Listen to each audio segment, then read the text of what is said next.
किशोरी जी से चंद्रानना सखी ने पूछा, हे प्रियाजू,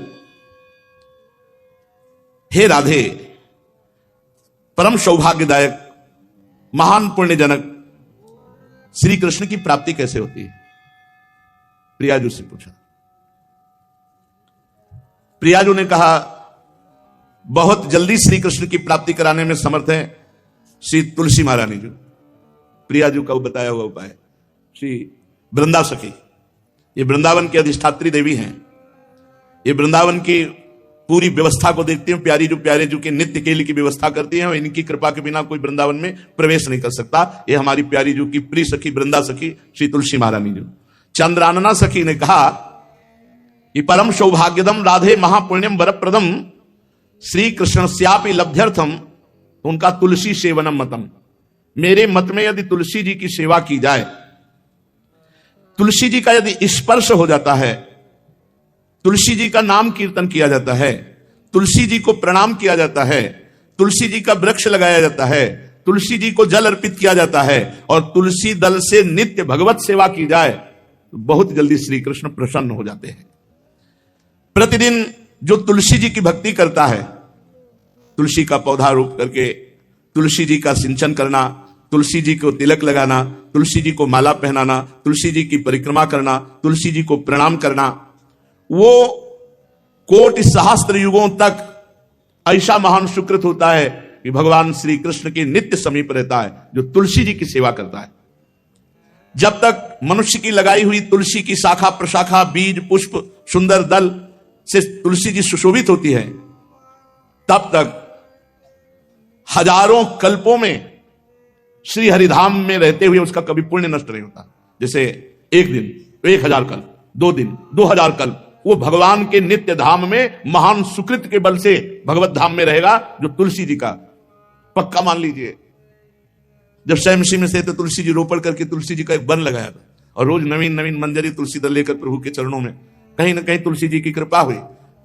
वृंदावन, ये वृंदा अधिष्ठात्री देवी वृंदावन की है, इनकी कृपा के बिना।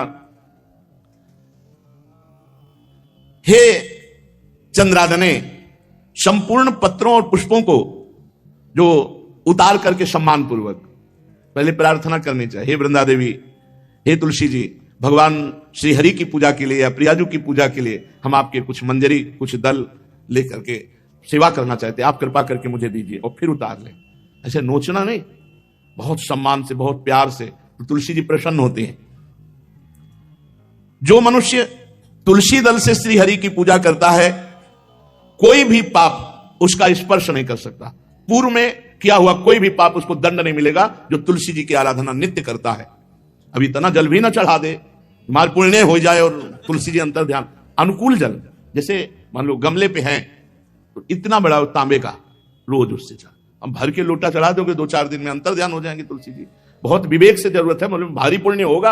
अब इतना बड़ा लोटा रोज जल चढ़ाओगे तो 2-4 दिन में पीली होकर अंतर ध्यान हो जाएंगे। भाई इतना जल, अनुकूल जल चाहिए। एक तांबे का छोटा सा लिया, ऐसे रोज डालो, उसमें कोई फर्क नहीं, और गमला उठाकर धूप में विराजमान करो। सेवा का मतलब क्या है? जो तुलसी जी को जल अर्पित करके तुलसी जी की सेवा करता है, हरि चिंतन करता, कभी कोई पाप उसका स्पर्श नहीं कर सकता। 100 भार सोना, 400 भार चांदी का जो दान करने का फल होता है, वो एक तुलसी दल उतार, जो अपने द्वारा लगाई हुई तुलसी दल, वो हरि के चरणों में अर्पित करो। ये 100 भार सोना और चांदी बराबरी नहीं हो सकती। कितना महत्व है। जो रोज तुलसी दल चयन कर, द्वादशी को ना चयन करे, द्वादशी को मतलब बहुत बड़ा अपराध लगता है तुलसी दल का, इस मतलब तुलसी के वृक्ष का भी स्पर्श न करे। प्रणाम नमस्कार दूर से, एक भी दल नहीं टूटना चाहिए। द्वादशी को ऐसा हमने महापुरुषों से सुना है कि मंजरी और पत्र उतारना ये ठीक नहीं, बिल्कुल नहीं ठीक है। ब्रह्म हत्या का फल लगता है, अगर जो पाप लगता है अगर कोई द्वादशी को तुलसी चयन, बहुत सावधानी से। जिसके घर में तुलसी का बगीचा होता है, कई पौधे होते हैं, उसको कहीं तीर्थ जाने की जरूरत नहीं, उसका घर तीर्थ है जिसके घर में तुलसी के पौधे हैं। और यमराज कभी उस घर में किसी भी मरने वाले को लेने नहीं आएंगे जिसके घर में तुलसी। लगा लो भैया तुलसी लगा लो घर में, काहे को यमराज को आने दोगे? सबके घर में तुलसी। कितना सुंदर पहले था, घर में आंगन होते थे, आंगन में एक बहुत बड़ा, और फिर उसमें तुलसी जी, और फिर उसमें 2-4 नर्मदेश्वर शालिग्राम ऐसे, और फिर घर का हर व्यक्ति जल चढ़ाना, प्रणाम करना, नमस्कार करना, कितनी पवित्र पद्धतियां हमारी थी। जिसके घर में तुलसी जी विराजमान होती, उसके घर में यमराज कभी नहीं जाते।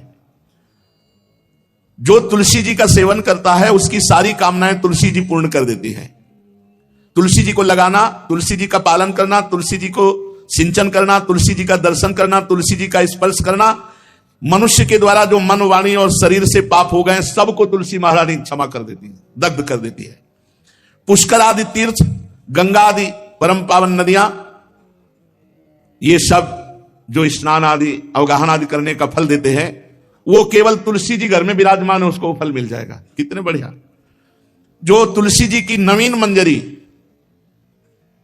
प्रभु के चरणों में अर्पित करके प्रणाम करता है, वो चाहे कितना भी अपराध किए हो, वो कभी यमपुरी को नहीं देखेगा, कभी यमराज के पास नहीं जाएगा। जो मनुष्य तुलसी काष्ठ का घिसा हुआ चंदन लगाता है, उसके सारे संचित भस्म हो जाते हैं, और क्रियमाण जो वर्तमान, वो कभी उसको बांध नहीं सकते। तुलसी जी का काष्ठ का घिसा हुआ चंदन। जिसके घर में तुलसी की छाया होती है, वहां पितरों को अपने आप कल्याण प्राप्त हो जाता है। जो श्राद्ध करने से लाभ मिलता है पितरों को, घर में तुलसी लगा के, जो तुलसी की छाया, बड़ा वृक्ष, पितरों को तृप्ति मिलती है। चतुर्भुज ब्रह्मा जी, सारंग धनवा